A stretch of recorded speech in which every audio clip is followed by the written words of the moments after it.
Plastic Odyssey, c'est une expédition à travers le monde pour réduire la pollution plastique directement à la source.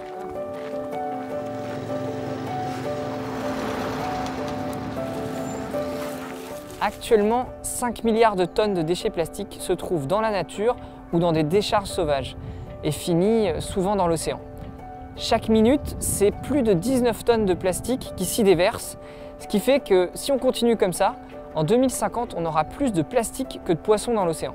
Seul 1% des déchets plastiques flottent à la surface. Tout le reste coule ou se dégrade en microparticules qu'on ne peut pas récupérer. En résumé, une fois que le plastique arrive dans l'océan, c'est trop tard, et ça au détriment de toute la biodiversité et de notre santé. L'objectif de Plastic Odyssey, c'est donc d'enrayer le problème à la source, c'est-à-dire à terre, là où le plastique est produit. Pour inverser la tendance, il faut non seulement recycler tous ces déchets plastiques qui ont été produits pour en faire des ressources locales, mais aussi réduire notre consommation de plastique et repenser l'usage qu'on en fait pour traiter le problème durablement.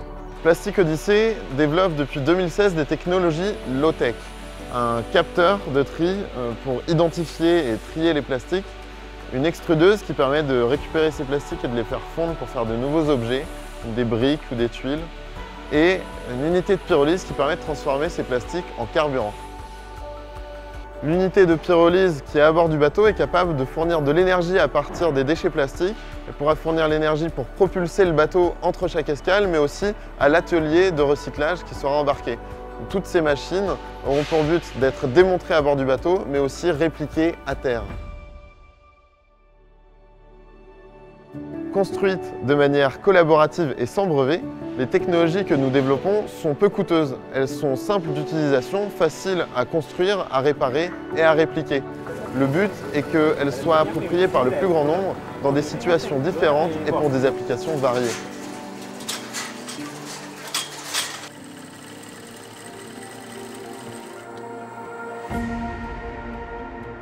Ces technologies seront embarquées sur notre navire laboratoire, le Plastic Odyssey, qui partira en 2020 pour 3 ans d'expédition le long des côtes les plus polluées de la planète, en Afrique, en Amérique du Sud et en Asie du Sud-Est. À chacune des 30 escales planifiées, nous partirons à la rencontre des acteurs locaux du recyclage. Nous travaillerons ensemble pour tester et améliorer nos solutions pour les adapter au contexte social, économique et culturel de chaque pays. L'objectif est d'aider à l'implantation de micro-usines de recyclage sur place dans des endroits où le traitement des déchets est encore insuffisant. En parallèle, avec les collectivités et les industriels, nous allons travailler pour réduire l'usage du plastique. Le Crédit Agricole nous soutient depuis le début du projet et va continuer d'embarquer avec nous tout au long de l'aventure. J'espère qu'avec Plastic Odyssey, on va pouvoir inspirer le changement et mobiliser pour que fleurissent partout dans le monde des initiatives qui luttent contre la pollution plastique.